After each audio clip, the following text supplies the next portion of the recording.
Halo Tribuners, dimanapun Anda berada saat ini, jumpa lagi dengan saya Ridwan Tuasamu di acara Tribun Ambon Podcast volume ke 10 ya Andre ya? Volume ke 10 nih Tribuners.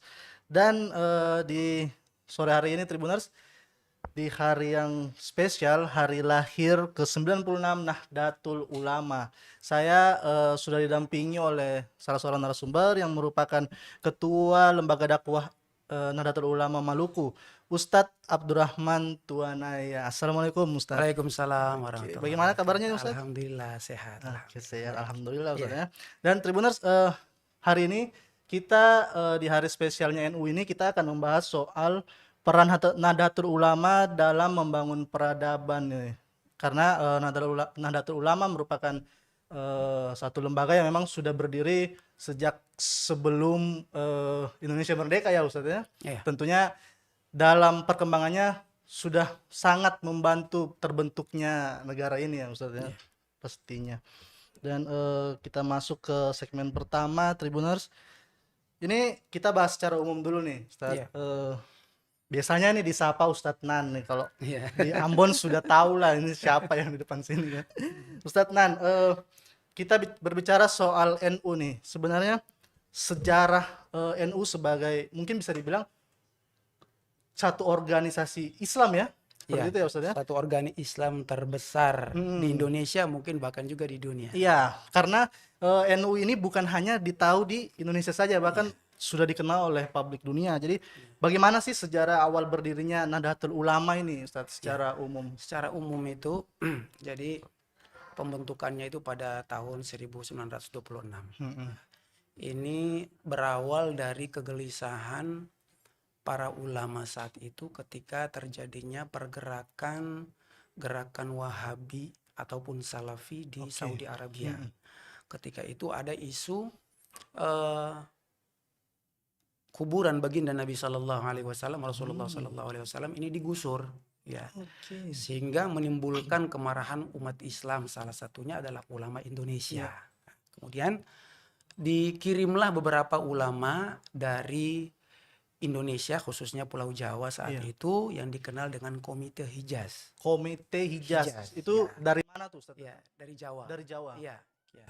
Itu salah satunya adalah Kiai Wahab Hasbullah dan juga salah satu termasuk pendiri Nahdlatul Ulama. Ya, beliau diutus ke sana untuk berunding ya dengan kerajaan Arab Saudi pada saat itu untuk agar tidak kuburan baginda Nabi Shallallahu Alaihi Wasallam agar tidak digusur, ya, tidak digusur. Kemudian kerajaan Saudi kembali bertanya, ini mewakili organisasi apa, negara mana? Kita negara Indonesia, tapi wah bingung juga ya. Wahab Hasbullah mau jawab ini kita pakai organisasi ini, apa akhirnya disuruh balik ke Indonesia. Karena memang belum ada pada saat itu Iya, ya, harus resmi, iya. ya kan, harus resmi lah. Ini mau nuntut kita, tapi harus pakai jalur resmi juga, gitu kan. Tidak bisa perorangan terus Iya, datang. begitu. Oke, kemudian Akhirnya kembali ke Indonesia, disampaikan juga apa yang menjadi kegelisahan juga dari ataupun menjadi protes daripada Arab Saudi. Kemudian dibentuklah langsung ya, gitu saya. langsung dibentuk para ulama dari Madura diundang, ulama-ulama di Jawa Timur diundang oleh salah satu pendirinya yaitu Kiai Haji Hasyim Asy'ari, Hasyim ya, Asy'ari. yang dikenal dengan Rais Akbar ya. Beliau mengundang para ulama, kemudian bermusyawarah untuk membuat suatu organisasi, wadah organisasi yang dapat menyuarakan daripada suara-suara ulama. Ya, tentunya suara ulama ini juga kegelisahan daripada suara-suara umat. Ya. Akhirnya terbentuklah daripada Nahdlatul Ulama yang artinya kebangkitan para ulama. Oh, Nahdlatul Ulama itu kebangkitan para ulama. Jadi memang awal berdirinya karena kegelisahan itu ya Ustaz ya, karena adanya kelompok-kelompok Wahabi tadi yang mencoba menggeser makam Rasulullah. Makam Rasulullah SAW. Dalam itu bahkan disetujui oleh kerajaan Saudi. Maka semua umat Islam langsung berkecamuk ya, terpanggil. Salah satunya juga Indonesia, ya kan, apalagi Indonesia termasuk salah satu negara yang mayoritas agama Islam. muluknya. Jadi pada saat itu setelah terbentuk, kemudian mereka kembali lagi ke Arab Saudi ini ya, Ya, Ustadz ya, untuk menyuarakan tadi sudah menyuarakan secara secara istilahnya kelembagaan, secara kelembagaan. organisasi yang resmi. Kemudian pada saat itu, apakah dengan berhasil menyuarakan kegelisahan itu, kemudian pemerintah Arab Saudi menolak untuk pemindahan itu tidak, Ustadz? Tidak, ya akhirnya apa namanya, maksudnya pemerintahan Arab Saudi pada akhirnya eh, akhirnya tidak bisa untuk memindahkan ataupun menggusur daripada kuburan baginda Nabi Shallallahu Alaihi Wasallam. Oke, Nah, ini alhamdulillah, salah Ustadz. satu, iya. Jadi kita juga patut bersyukur kepada Nahdlatul Ulama. Kalau tidak juga, Iya, ini itu juga sebagai salah satu ini negara ikon ataupun bisa bilang sebagai simbol agama, ya. dan harus diperjuangkan Ada memang, perjuangkan, Ustadz, ya. ya. Pada saat itu memang berhasil. Ya. Kemudian setelah NU berdiri nih, Ustadz Nan, secara nasional, pembentukan di daerah-daerah kemudian berjalan seperti apa, Ustadz? Termasuk di Maluku, seperti itu. Apakah langsung tiba-tiba ada atau? Iya, jadi tentunya ulama-ulama kita ini kan banyak, sebenarnya banyak yang belajar ke Saudi, ke Mekah ya dulu, ke Mekah, ke Medina, jauh sebelum kemerdekaan Republik Indonesia, bahkan jauh sebelum apa namanya, sebelum pembentukan daripada Nahdlatul Ulama dan Ahmadiyah ini, ya kan. Maka ada yang dari Sumatera, ada ulama-ulama dari Sulawesi, ya kan. Ada ulama-ulama dari Kalimantan, termasuk ulama-ulama dari Maluku yang pada saat itu belajar di Saudi. Nah, mereka bertemu, sudah ada komunikasi-komunikasi. Nah, marilah kita bangun, ya, kita bentuk di daerah-daerah, karena ini juga merupakan kebutuhan kita yang menyuarakan daripada suara-suara ulama, kegelisahan-kegelisahan umat, kan. Bahkan sampai saat ini juga bukan hanya apa namanya, problema-problema keumatan yang dibahas, bahkan sampai ke problem masalah-masalah kebangsaan Dibahas juga. Jadi bukan hanya soal agama, cuman kemudian berlanjut lagi ke nasionalisme. Iya, ya. Sehingga dalam apa namanya, slogan-slogan di Nahdlatul Ulama itu hubbul waton minal iman. Cinta tanah air merupakan salah satu daripada keimanan. Itu slogan dari. Itu slogan daripada Nahdlatul Ulama. Ya kan? Karena kalau kita tidak cinta tanah air, kita tidak punya rasa nasionalisme, bagaimana kita mau beribadah dengan tenang, ya kan? Kita harus bersyukur, ya. Kita harus bersyukur kita berada di negara yang beribadahnya dilindungi, ya kan? Tempat-tempat ibadah dilindungi, ya kan?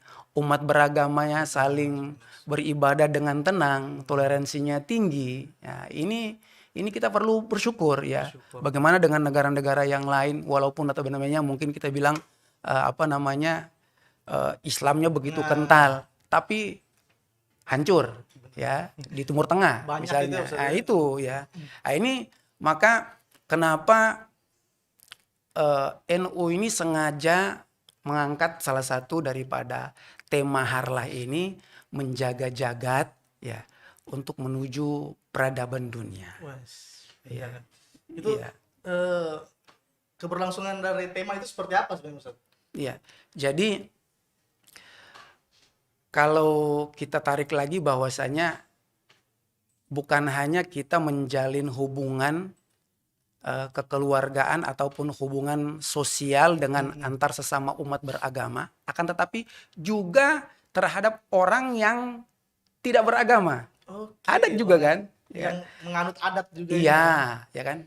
Adat istiadat ataupun faham-faham, ya kan? Yang di luar yang agama yang sudah ditetapkan oleh negara, ya kan? Ada juga kan pemahaman, ya kan?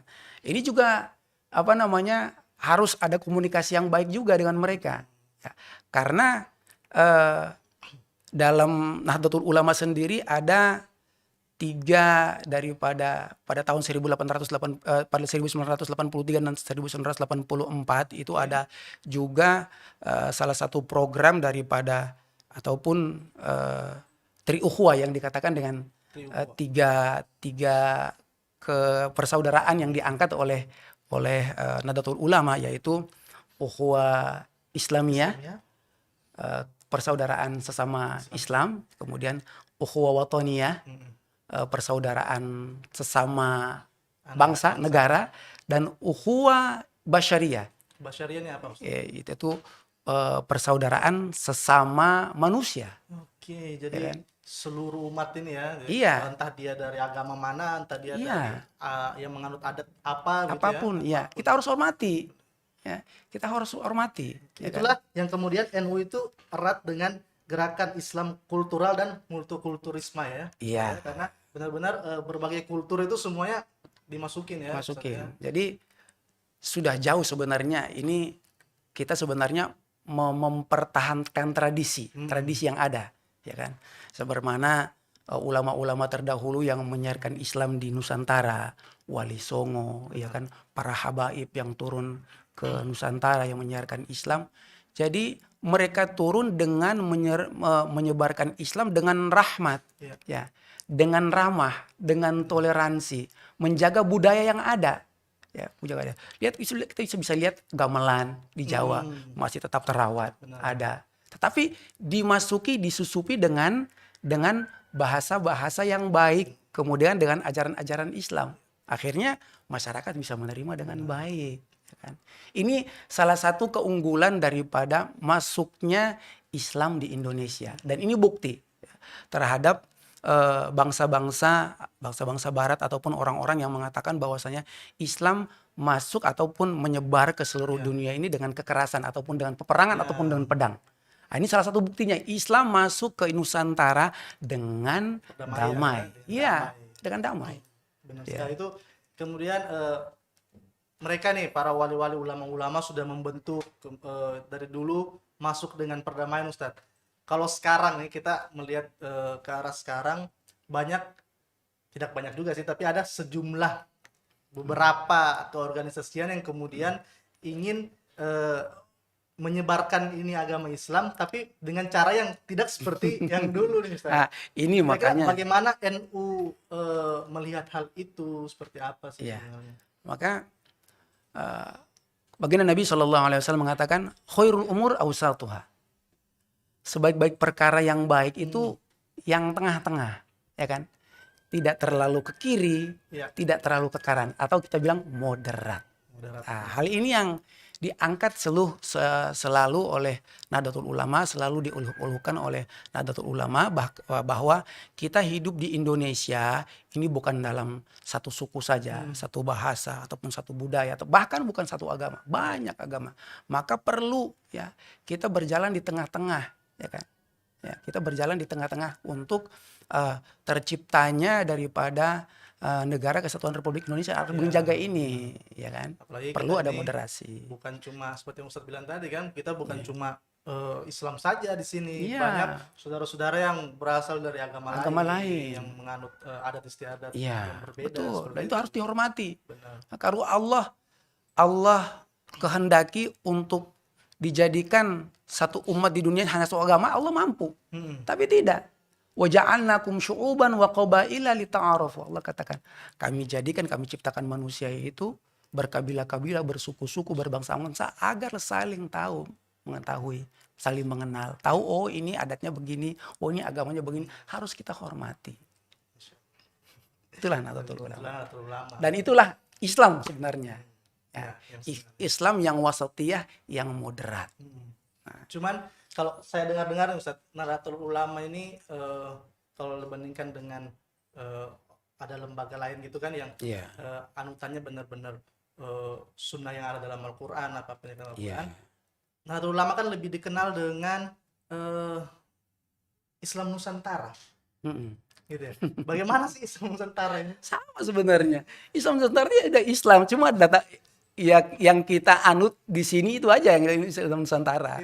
Iya, sebenarnya bukan Islam gaya baru, tidak, ya kan? Karena kita di sini kebiasaannya ada apa ya? Misalnya ada tahlilan, itu tidak didapati misalnya di Mekah. Nggak ada orang tradisi tahlilan, ya kan? Mana lagi di tempat saya belajar misalnya di Suriah Iya. nggak ada, Itu nggak orang ada tahlil juga nggak ya? ada. Oke, Ya, ya. cuma di Indonesia aja Di kayaknya. Indonesia, Dan ya kan? Indonesia pun nggak semua daerah kayaknya Ustaz. Iya, Beberapa aja ya. tradisi-tradisi ini yang seperti haul apa memperingati Iya. 1 tahun orang besar, Ulama-ulama. ulama besar. Ini ya kan dipertahankan, ya kan? Jadi sebenarnya sama aja, cuman dikemas dengan bahasa Iya, Islam. di bahasa Nusantara, dinusantarakan saja. Hmm. Bukan ada Islam yang baru lagi, tidak. Kebanyakan kan mandangnya, ya apa lagi nih, Apalagi di Islam Nusantara. enggak. Ya udah Islam aja, Islam seperti yang dibawakan, Iya. ya kan? Oke. Tapi yang disampaikan itu sesuai dengan kondisi masyarakat Oke. setempat, ya kan? Ini kan Situasional. kita diperintahkan sama baginda Rasulullah SAW untuk berdakwah sesuai dengan kondisi masyarakat setempat. Tidak bisa kita memaksakan, ya kan? Ya tidak bisa memaksakan, ya kan? Dengan cara yang kita Ya. miliki, harus kita pelajari. Maka disebut ada dalam fikih itu fikih dakwah. Bagaimana kita mengetahui bisa metode berdakwah dengan memahami kondisi masyarakat Hmm. tertentu.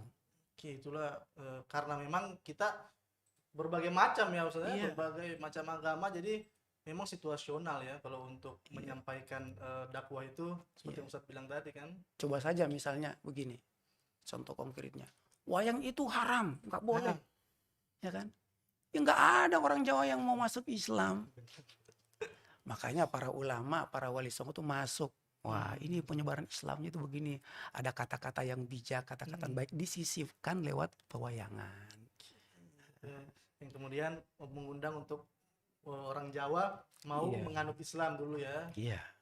Luar biasa berarti ulama-ulama kita Iya. dulu punya masuk dengan cara-cara yang sebenarnya sangat damai ya Sangat maksudnya. damai, sangat rahmat, sangat toleransi. Kemudian Sama. NU Ustadz, sejauh ini selain tadi berhasil menyuarakan kegelisahan masyarakat muslim untuk Iya. tidak digesernya makam baginda Iya. Rasulullah, kemudian ada beberapa lagi tadi pengaruh NU khususnya untuk wilayah Maluku nih Ustadz, sejauh ini. Alhamdulillah ya, alhamdulillah sekarang banyak daripada komunitas-komunitas ataupun organisasi dari teman-teman dari organisasi kepemudaan yang lain ya di luar non muslim. Nah, itu sudah memandang oh ini kita bisa bekerja sama dengan NU, dengan NU karena ada kesepahaman yang sama. Ya, kesepahaman yang sama, kita menjunjung nilai-nilai kemanusiaan, nilai-nilai keadilan. Ini yang diinginkan, ya kan? Toleransi yang saling saling menjunjung tinggi nilai-nilai ibadah masing-masing, bukan dicampur adukan, ya, bukan dicampur adukan, ya kan. Makanya nanti ada misalnya ada teman-teman misalnya dari NU, ya, ada GP Ansor, ada yang Natal, ada yang jaga rumah ibadah, ya. Yang dijaga itu ada orang yang maksudnya itu jaga orang yang ingin merusak orang punya ibadah. Nah, ini kan itu begitu. disalah artikan, ya kan? Jaga misalnya jaga gereja, udah dia dia setuju dengan pemahaman gereja. Bukan. Kenapa masuk gereja, kenapa bantu yang beragama lain begitu kan, padahal ya kita harus memang saling membantu. Iya, saling membantu, ya kan? Rasulullah SAW juga begitu, ya kan? Membantu tidak ditanya dulu, ini agamanya apa? Ya enggak. Terpanggilan kemanusiaan.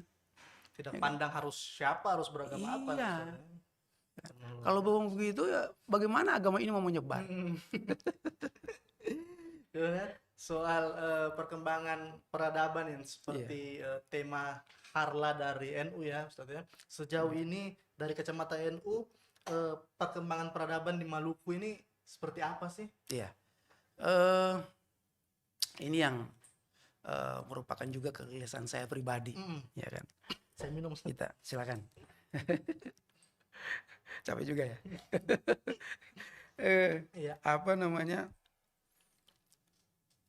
Kita pengen sebenarnya itu NU dikembalikan untuk kepentingan umat, ya kan? Bukan untuk kepentingan pribadi ataupun golongan, ya kan? Ada kegelisahan umat ini yang harus kita berdiri di situ, kita di depan situ, banyak sekali, ya. banyak sekali. Ya, seperti pertikaian-pertikaian antar masyarakat, antar kampung. Nah, ini perlu ya, perlu kita memberikan pemahaman, kita berdiri di situ, ya kan? Bukan kemudian dengan niat yang macam-macam. Ya. Ataupun ada agenda politik Ya, masing-masing. itu. Nah, ini yang kita inginkan, ya kan? Kembali NU untuk menyuarakan berdiri untuk umat. Oke, berdiri untuk umat ya Ya. Ustaz ya. Sejauh ini kita kembali ke belakang, misalkan anggaplah dari sebelum 2000-an ya Ustaz ya, Ya. sampai kini sudah 2022, sebenarnya apakah sifat-sifat atau kultur di Maluku ini saat 2000-an ke bawah hingga 2000-an ke atas ini sudah mulai berubah Ustaz? Eh, kultur Misalkan cara pemikirannya ya begitu. gini. Jadi kalau saya sendiri saya sangat berubah.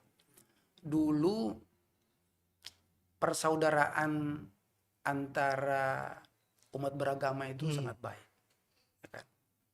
Setelah bisa dikatakan setelah tahun 2000 ataupun lebih jelasnya setelah konflik ini, seakan-akan kita terpecah belah. Eh, entah itu karena egoisme ataupun ta'assub daripada agama ataupun kesukuan, kurang tahu.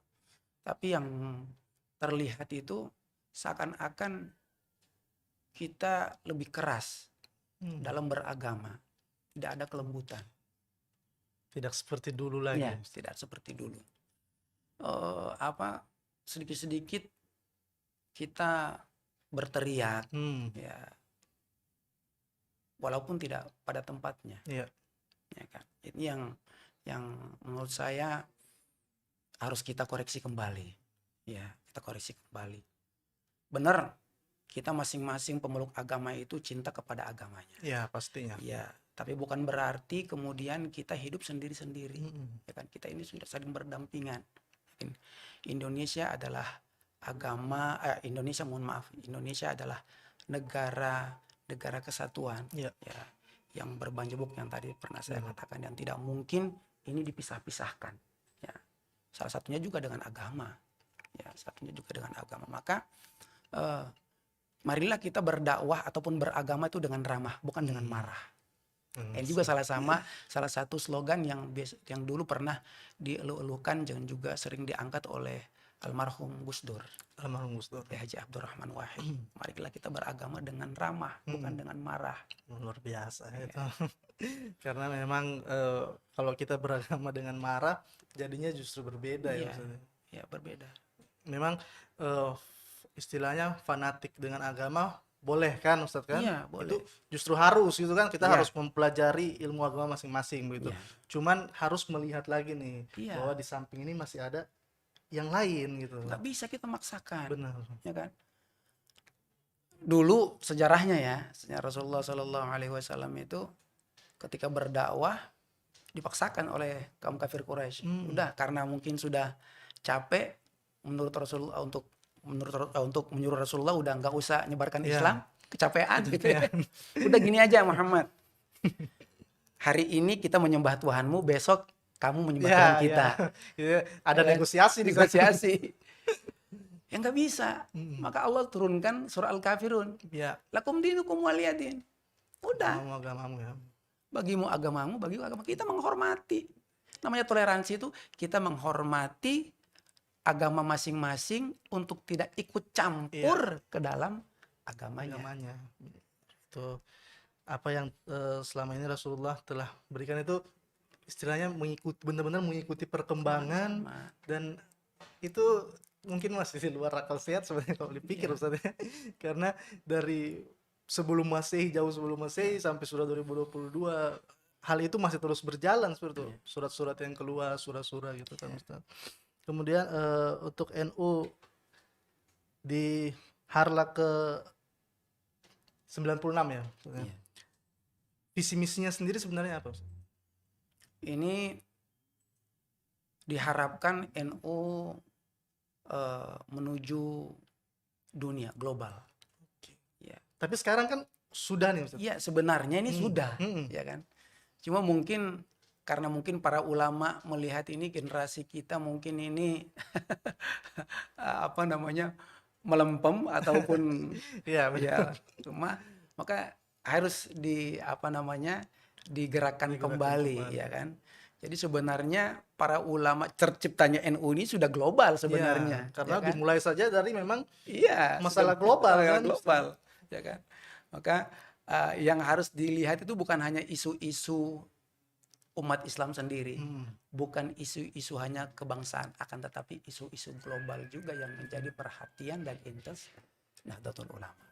Itu yang sekarang menjadi tugas Iya, dan misi dari Nahdlatul Ulama ya maksudnya. iya. Kemudian apakah dengan ulang tahun ke-96 ini untuk NU secara keseluruhan Ustadz punya program apa begitu yang akan benar-benar difokuskan ke depannya? Ya, saya belum tahu karena hari ini Belum. baru dilantik nih. Oke, betul juga. Ini baru dilantik tadi nih kalau Ini. nggak salah sama Pak Jokowi ya Hmm.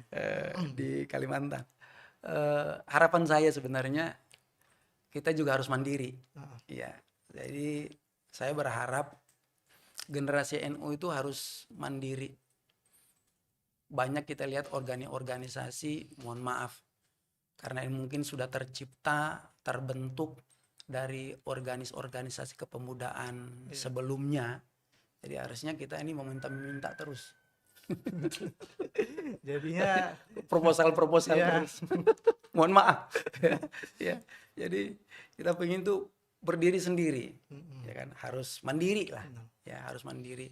Kita mau bisa dipandang sama orang lain, kita harus mampu berdiri Berdiri sendiri Ya. tanpa istilahnya kayak tadi Ustadz bilang Mm-mm. merengek-rengek Walaupun gitu. nanti kita ada kerjasama. Ya pasti itu. Ya, ya.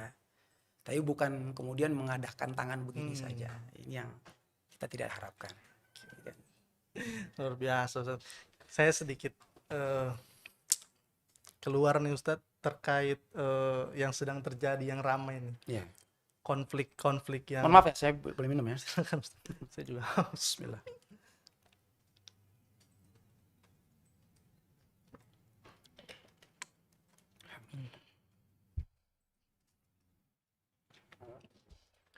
Ya, terkait dengan konflik yang terjadi dari sejak pekan lalu ini Ustadz ya. Iya.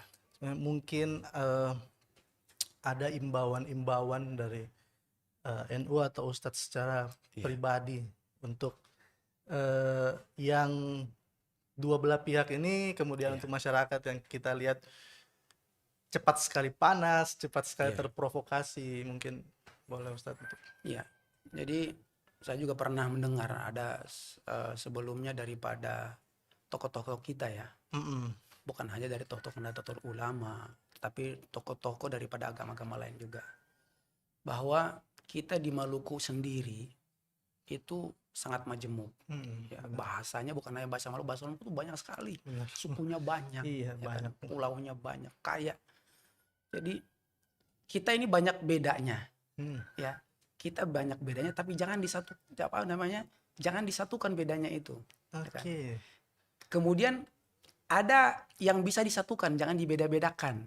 Oke, itu harus dilihat. Iya, keadilan, kemanusiaannya, Hmm. ya kan,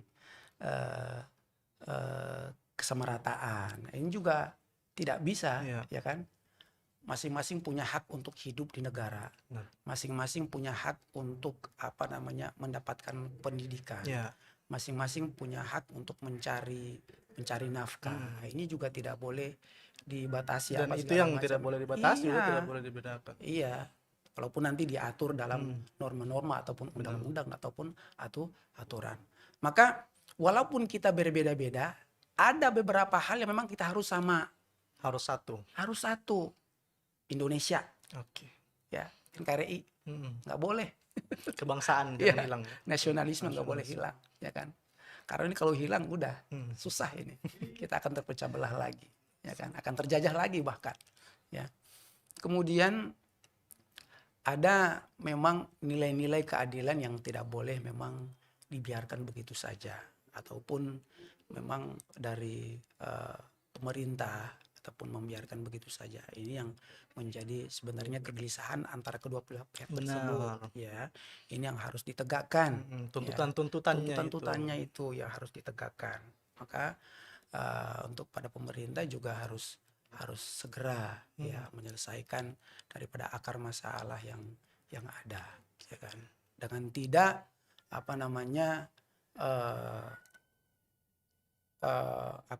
hanya merangkul satu kelompok saja. Ya, harus dilihat ya semuanya.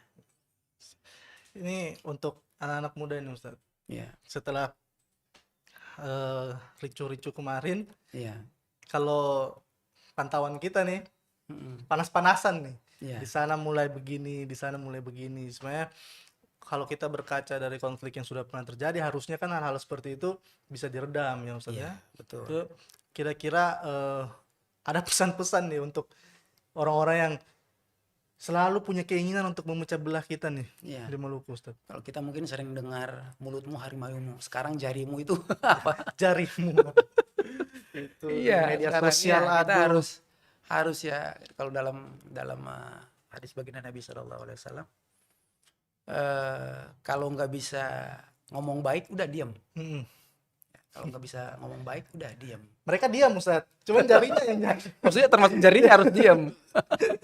Nah, ini panjang tangan dari mulut ya. Dari mulut. Jarinya itu panjang tangan Jadi dari mulutnya mulut. diam, Jadi jarinya itu harus diam. harusnya ya kan? jarinya diam juga. Iya, jadi paling tidak kita bijaksana dalam bermedia sosial, ya kan. Jangan kita menyakiti daripada hati saudara kita, Oke. ya kan. Mungkin menurut kita di sisi satu kita benar, tapi di sisi lain belum tentu, ya kan. Saya melihat mikrofon ini dari sini dia bentuknya beda, Iya. orang dari sana melihat mikrofon ini bentuknya Beda juga juga. pasti Benar. beda. Maka harus kita saling menghormati, ya kan. Hormati itu kita jaga tangan kita. Ya. Jangan Jangan kita, justru iya. semakin memperparah keadaan ya. Iya, ini yang kita jaga. Kalau memang kita ingin membangun Maluku, kita ini cinta dengan Maluku, kita juga harus cinta dengan mulut kita dan tangan kita. Oke. Luar biasa itu. Untuk tidak melukai yang lain. Iya, jadi kadang dulu mulut yang sering melukai, sekarang ini tangan, perkembangan zaman. Iya. Oke, kemarin tuh waktu lagi panas-panasnya saya udah memilih diam. Ya. Pilih posting yang tengah-tengah, damai aja Ya, itu indah. Jadi kemudian seperti tadi Ustadz bilang, peran pemerintah juga harus benar-benar ada di sini ya, Ada di sini. untuk kedua belah pihak, bukan Iya. cuma untuk pihak kiri ataupun pihak Betul. kanan. Nah, itu yang namanya keadilan. Ya. Benar, luar biasa. Jadi mungkin tadi pesan-pesan dari Ustadz Nan ini sudah sangat mewakili, dan sebagai penutup kita mungkin ya Ustadz ya. Oke, peran NU untuk peradaban kedepannya ini seperti yang tadi sudah Ustadz bilang, salah satunya adalah menjaga kemajemukan yang ada di Indonesia ini, kemudian tetap mempertahankan tradisi-tradisi yang sudah dibangun oleh ulama-ulama sebelumnya nih Tribuners. Jadi sudah berapa menit nih? Oke, boleh lah Ustadz ya. Ustadz juga lagi mau ke Harlanya. Iya, ini harlanya sebentar ini. Di mana Ustadz? Di Pinang Putih, di Pondok Oke, Pesantren di- Al-Ansor. Silakan teman-teman Tribuners kalau mau hadir silakan. Langsung diundang nih Tribuners. Kalau mau ada dakwah-dakwah di sana juga. Iya. gitu ya. Kita doa bersama untuk Maluku, untuk Ya, bangsa. Ini penting. Itu Ya. yang saat ini diperlukan Ya. ya Ustaz ya, bukan yang kayak tadi, bukan jangan bermain sosmed dulu lah sekarang ha. Mending berdoa dulu, angkat tangan gitu, berdoa. Oke Tribuners, sudah kurang lebih 30 menit saya menemani Tribuners untuk membahas hari spesial ini, hari lahirnya Nahdlatul Ulama yang ke-96. Saya Ridwan Tosamu beserta Ketua LDNU Maluku Ustadz Abdurrahman pamit undur diri. Wassalamualaikum warahmatullahi wabarakatuh. Waalaikumsalam warahmatullahi wabarakatuh. Terima kasih sudah nonton. Jangan lupa like, subscribe, dan share ya. Terima kasih sudah nonton. Jangan lupa like, subscribe.